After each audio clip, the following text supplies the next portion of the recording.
মই আজি প্ৰথম ইউটিউব চেনেল এটা খুলিছোঁ, আৰম্ভ কৰিছোঁ। ডিছটো মই আজি খাহী মাংসৰে দেখাম বুলি আপোনালোকক আগবঢ়াইছোঁ। ইয়াত মই কি লৈছোঁ আপোনালোকক জনাই আছোঁ। মাংস লৈছোঁ 700 গ্ৰাম, অলপ তেল থকা লৈছোঁ। পিঁয়াজ লৈছোঁ আপোনাৰ 6টা, আলু লৈছোঁ 3টা লৈছোঁ, আৰু লগতে এটা সৰু বিলাহী লৈছোঁ, তেজপাত লৈছোঁ এটা, আৰু শুকান জলকীয়া 3টা লৈছোঁ।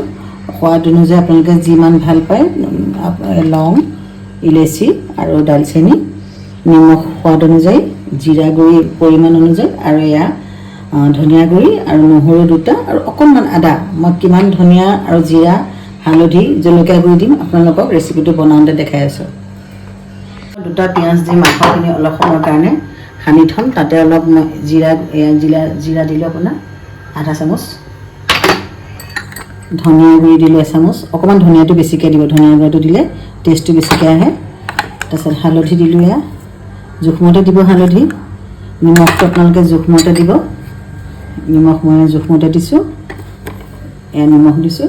অলপমান ইয়াত মই নহৰু আৰু আদাৰ পেষ্ট দিম, আৰু অলপমান মই তেলতো দিম।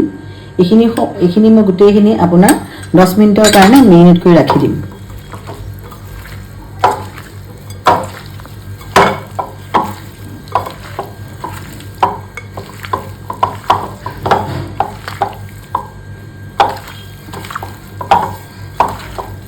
প্ৰথমে আপোনালোকে অলপমান হিং দি ল'ব, টেষ্টটো ভাল আহে।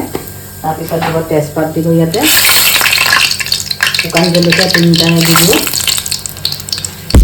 তাৰপিছত দিব লং, দালচেনি, এইখিনি যে মই কৈছিলোঁ এইখিনি দি দিব এনেকৈ।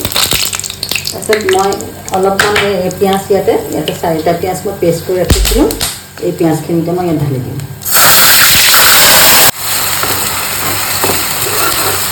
এইখিনি আপুনি এনেকৈ ৰঙচুৱা হোৱালৈকে ভাজি থাকিব আপোনালোকে। যেতিয়া ৰঙচুৱা হ'ব তেতিয়া মেৰিনেট কৰা মাংসখিনি ইয়াত ঢালি দিব। পিঁয়াজৰ পৰা আপোনাৰ তেলটো যেতিয়া এৰিব, তেতিয়া ইয়াতে আপোনাৰ বনাই থোৱা যিখিনি নহৰু পেষ্ট আছিলে এইখিনি আমি দি দিম গোটেইখিনি। তাৰপিছত ইয়াৰ কেঁচা গোন্ধটো নোযোৱালৈকে অলপ সময় ভাজি থাকিব। মোৰ মছলাখিনি ভজা হৈ গ'ল। এতিয়া মই 10 মিনিট সময় ভাজিম যে মছলাখিনি পিঁয়াজ মিলিয়ে কুটি পেলাই ৰাখি দিছিলোঁ। এতিয়া মই ভাজিম, আৰু মাংসখিনি আপোনালোকে প্ৰায়ে আধা ঘণ্টামান চিমত ভাজিব। ইয়াৰ পৰা যেতিয়া তেলটো ওলাব তেতিয়া খাই বহুত সোৱাদ লাগে। আৰু যেতিয়া বেছিকৈ আপোনালোকে গেছটো দিব তেতিয়া ইয়াৰ জ্বলি যাব, ইয়াৰ তেলটো নোলায় আৰু সোৱাদটো খাই ভাল নালাগে। সদায় আপোনালোকে এনেকৈ খাহী মাংসটো সদায় চিমতে প্ৰায় আধা ঘণ্টামান ভাজি থাকিব। ইয়াৰ পিছত মই আলু কাটি দিয়াই দেখুৱাম। এতিয়া চাওক মাংসখিনি অকণমান উতল আহিছে, মানে অলপ চিমত দিব বস্তুখিনি।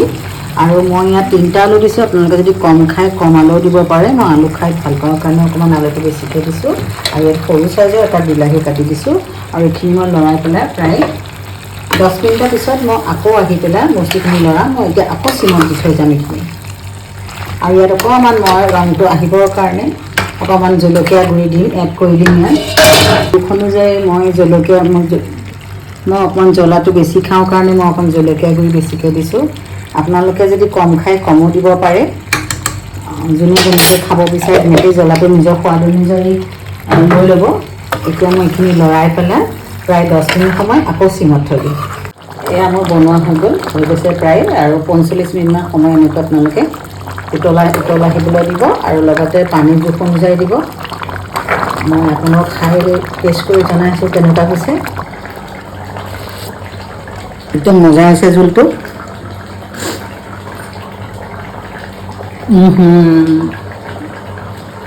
আপোনালোকে এনেকৈ ট্ৰাই কৰি চাব।